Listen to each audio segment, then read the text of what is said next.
Aucun accord politique n'a pu être trouvé à Deva. Après 3 jours de négociations avec les responsables sous forme de conclave à Bourail, aucun projet n'a pu recueillir de consensus, et ce malgré des points de convergence.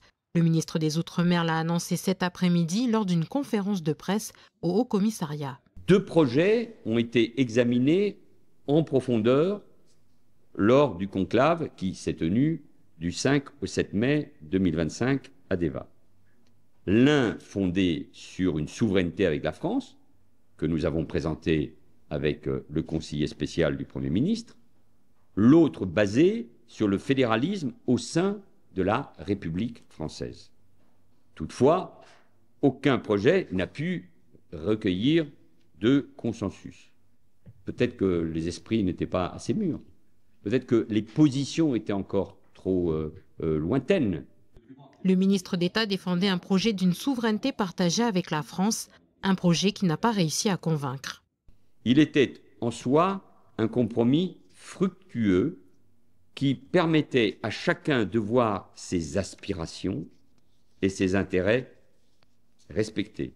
Le projet des loyalistes et du rassemblement mettait en cause, à nos yeux, l'unité et l'indivisibilité de la Nouvelle-Calédonie, protégée, je le rappelle, par l'accord de Nouméa et notre Constitution, à travers un projet de partition de fait, avec la mise en place progressive des conditions d'un partenariat ou d'un statut associé pour les régions nord et des îles, et d'un système fédéral pour la région sud redécoupée. Ce système reposerait sur un fédéralisme et une souveraineté interne asymétrique. Cet échec à parvenir à un accord politique laisse une grande incertitude sur l'avenir de la Nouvelle-Calédonie. Nous rentrons dans une phase périlleuse, dans une forme de vide. Donc il faut qu'on en arrive à maîtriser l'expression publique. Et ce moment-là, je reste inquiet. Je reste inquiet. Je veux à la fois rassurer les Calédoniens sur l'engagement de l'État, sur les bases que nous avons déjà fait avancer, mais je les sais lucides aussi sur les risques. Et les risques sont là. Et c'est pour ça que j'avais dit, accord au chaos, en tout cas, il y a un vide. Et ce vide, il faut le maîtriser. Manuel Valls quitte le pays aujourd'hui. Un comité de suivi a été mis en place pour poursuivre les travaux sur l'avenir institutionnel. Après la prise de parole du ministre des Outre-mer, Manuel Valls, à 13h, confirmant qu'il n'y avait finalement pas d'accord suite aux discussions à Deva, les loyalistes et le Rassemblement ont justifié leur retrait lors d'une conférence de presse. Selon eux, il n'était pas question d'accepter un accord sur la seule proposition d'une indépendance association sans concession. Le projet d'indépendance association de Manuel Valls, je crois qu'il a été assez clair lors de sa conférence de presse. Il voulait que l'ensemble des compétences régaliennes soient transférées à la Nouvelle-Calédonie et il voulait une double nationalité en Calédonie. Ça n'a jamais été notre projet. En plus, on avait été très clair, même avant là-dessus, c'est-à-dire qu'on n'accepterait pas l'indépendance association. Il a misé sur le fait, je pense, de nous mettre en minorité avec les indépendantistes et Calédonie ensemble. C'était certainement sous-estimer notre détermination à résister à ça. Ensuite, c'est dommage qu'il n'y ait pas d'accord, mais il faut que l'État comprenne qu'il ne pourra y avoir qu'un accord qui respecte la démocratie. À partir du moment où on essaye de voler le vote des Calédoniens, ça ne peut pas fonctionner. Et le ministre a annoncé donc que maintenant les élections allaient être programmées, ce qui est une bonne chose, puisque vous le savez, nous avons déjà plus d'1 an de plus sur nos mandats d'élus. Et donc il faut organiser ces élections. Par contre, nous sommes totalement opposés, bien sûr, à ce que ces élections se tiennent sur un corps électoral gelé. Ça n'était finalement pas le sujet le plus difficile en vrai, ce corps électoral. Évidemment, il aurait été mieux qu'il y ait un accord. Maintenant, moi, je me refuse à dire que parce qu'il n'y aurait pas d'accord, ça serait le chaos en Nouvelle-Calédonie. Il appartient à chacun des leaders politiques de prêcher l'apaisement de la Nouvelle-Calédonie, son développement, sa reconstruction pour l'ensemble des Calédoniens. Et nous aurons un phénomène démocratique qui sera les élections de la Nouvelle-Calédonie, où chacun aura à faire le choix des dirigeants politiques en fonction des convictions qu'il exprime. Et finalement, c'est aussi une bouffée d'oxygène démocratique qui sera permise par ces élections qui doivent dorénavant se tenir. Concernant le dégel du corps électoral, pour les provinciales qui devraient se tenir en novembre, il sera discuté durant les prochaines semaines. À l'approche du 13 mai, un important dispositif de sécurité est mis en place par les forces de l'ordre. Le haut-commissaire s'est rendu hier soir sur le terrain pour faire un point avec les services. En zone police, environ 500 policiers et 10 escadrons de gendarmes seront engagés rien que dans la ville de Nouméa. On a zonalisé en quatre zones Nouméa parce qu'on a considéré que chaque zone avait ses spécificités. Les quartiers sud ne sont pas les quartiers plus au nord. Donc on a voulu zonaliser, mettre, je dirais, les effectifs en masse au regard, encore une fois, des enjeux. Et puis, évidemment, adapter nos horaires, parce que l'on sait que souvent, le maximum, je dirais, des événements qu'on peut avoir et des violences urbaines se passent plutôt en après-midi, soir et nuit. Donc on a voulu encore densifier encore plus sur ces périodes-là, la visibilité et le contrôle.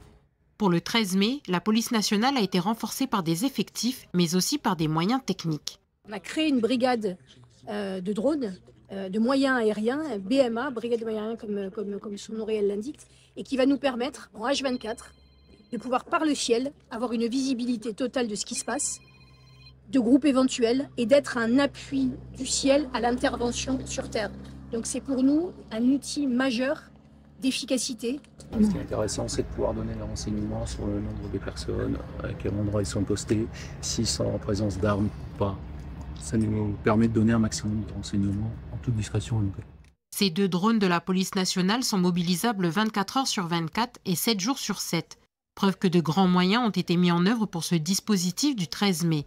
Pour assurer la surveillance sur le reste du territoire, 16 centaures et 7 véhicules blindés seront déployés, sans compter la réserve mobilisable de la gendarmerie. Pour ce qui est des effectifs, on dénombre plus de 2000 gendarmes, dont une grande partie sera affectée dans le Grand Nouméa. Nous avons un dispositif qui sera massif, qui sera renforcé, comme vous l'avez souhaité, par la présence de blindés, notamment de centaures qui seront tous engagés à partir de demain sur le Grand Nouméa, en vue, afin de préserver, de défendre tous ces points qui étaient des points occupés par l'adversaire, en proximité des logements sociaux et des squats, et puis pour assurer aussi la liberté de circulation sur cet axe stratégique entre Nouméa et l'hôpital, et je dirais même, comme vous le souhaitez, jusqu'à l'aéroport de Tonopah. Nous serons présents le long de l'axe, nous serons présents sur l'axe, et nous serons présents sur les zones qui ont été les plus impactées par les événements. À l'approche du 13 mai, les services de renseignement ont également été sollicités.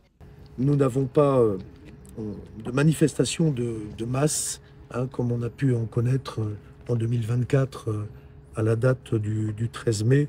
Donc pour le moment, il n'y a pas de renseignements qui font état de menaces de ce type. Il n'est pas exclu qu'il y en ait dans les jours, dans les semaines qui viennent, et c'est la raison pour laquelle nous organisons cette manœuvre opérationnelle qui consiste à occuper le terrain et être en mesure effectivement d'adapter nos postures. Au total, environ 2600 forces de l'ordre sont déployées pour ce dispositif, et ce pour une durée indéterminée. Après l'art culinaire et le mariage, cette année, pour sa 3e édition, la Journée mondiale de la diversité culturelle a pour thème la naissance. Organisée au Centre culturel de Vaud par l'association communale Cœur de femmes de Vaud, cet événement se veut rassembleur. Justement, notre travail, c'est de rapprocher les personnes, parce que voilà, on vit en communauté, mais c'est vrai que, comme j'ai dit, on ne se connaît pas. Donc voilà. En vivant ensemble, comme ça, on apprend à se connaître. Et un enfant, comme je l'ai dit, c'est pas un objet, c'est pas une chose, voilà, c'est un être à part entière. Donc, dès la conception du bébé, il faut en prendre soin. Et là, le thème, justement, c'est les 1000 premiers jours de la vie. Parce qu'on s'est dit, à partir de la conception, jusqu'aux 3 ans de l'enfant, l'enfant a besoin de soins, a besoin d'amour. Enfin, il faut tout lui apporter, en fait, pour que ce soit un être qui se développe bien après. L'environnement dans lequel évolue l'enfant, l'éducation et l'amour qu'il reçoit varient selon les cultures. C'est pourquoi les femmes de Vaud ont décidé de réaliser cette exposition qui dépeint les traditions culturelles kanak, indonésiennes, polynésiennes ou encore européennes autour de la naissance. Chaque maman de chaque ethnie a fait son travail de son côté. En fait, on va retrouver des similitudes, mais il y a aussi des différences. Et puis, pour nos jeunes aussi, il faut qu'ils sachent, voilà, parce que ça se perd, les traditions. Et comme je l'ai dit à une maman tout à l'heure, même nous, dans nos recherches, du coup, on découvre aussi des choses. Mais c'est très important de transmettre nos origines et tout ça, parce que c'est quelque chose qui se perd aujourd'hui. Le public a pu assister à la projection du documentaire Le Premier Cri de Gilles Demestre. Il suit la grossesse de 10 femmes provenant de cultures et de pays différents, témoignant ainsi des diverses manières de concevoir et de vivre la grossesse et la naissance. Malgré les différents environnements, les deux points communs, c'est la souffrance avant l'accouchement et le bonheur après. Et toujours accompagné, il y a toujours le papa qui est présent dans le film. Ça te fait réfléchir, tu vois. En Afrique, tu te retrouves tu vois, dans des hôpitaux, tu te retrouves là dans des cases, tu vois, c'est pas le même environnement, mais voilà. C'est surtout la force de la femme qu'on retrouve dedans. Voilà, c'est ça. On est tous égaux, on est tous des hommes. Pour qu'on soit là, déjà, c'est parce que c'est le fruit, en fait, de l'homme et de la femme. On est tous égaux dedans. Mais plus on grandit, plus on remarque que égaux et égaux, il y a des égaux après qui sont là, qui font que on se pose la question que c'est vrai qu'il y a cette souffrance qui est là, de maman, donc on pouvait le convertir par le bien-être plus tard. L'événement a pris fin avec un lâcher de cerf-volant. La prochaine édition aura pour thème l'enfance et l'adolescence.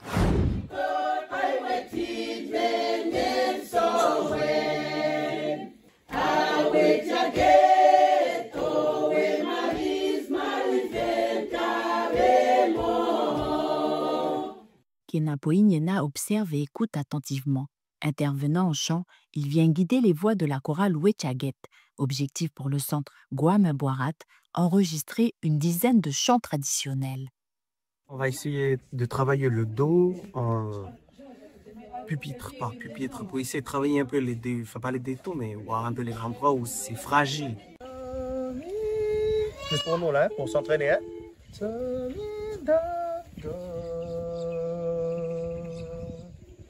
Après une présentation des différents chants, chaque pupitre va travailler sa partition.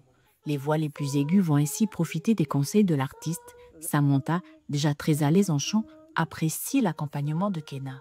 Ce don-là qu'il a de pouvoir nous apprendre différentes notes et surtout ces notes-là de chorale. On chante beaucoup, je chante beaucoup avec la musique, mais c'est pas pareil de chanter en tapéras et j'apprends beaucoup avec lui.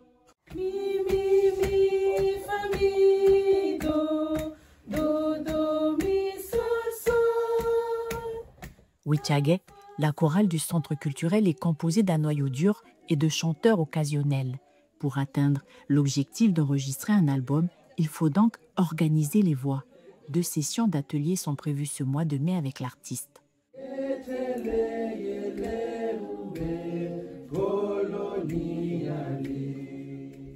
Ce qui est important, c'est de l'échange déjà, des acquis que l'on a pu acquérir depuis des années avec les mamans et avoir un autre point de vue, un autre point de vue extérieur qui va venir nous aider à innover et puis évoluer.